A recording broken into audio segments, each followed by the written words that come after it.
పాపం మా మమ్మీకి ఎప్పుడైనా కానీ చేతి నిండా పని ఉంటుంది. అదేందో కానీ ఏడిపోయినా కానీ పని చేస్తూనే ఉంటుంది మా మమ్మీ, ఒక యంత్రంలాగా.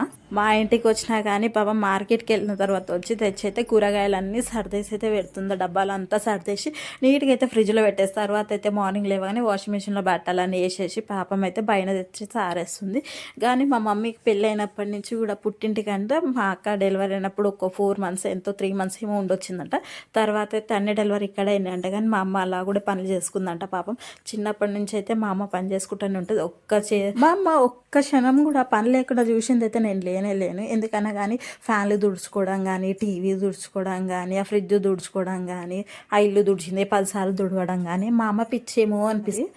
ఒక్కొక్కసారి మొత్తం అయితే మళ్ళీ బూజులన్నీ దులుపుకుంటూ ఉంటుంది. మా ఇంటికి వచ్చినా కానీ పాపం 1 గంట కూడా కూర్చోదు. మా అమ్మ ఇప్పుడు రెస్ట్ తీసుకుంటుందో ఏమో కానీ.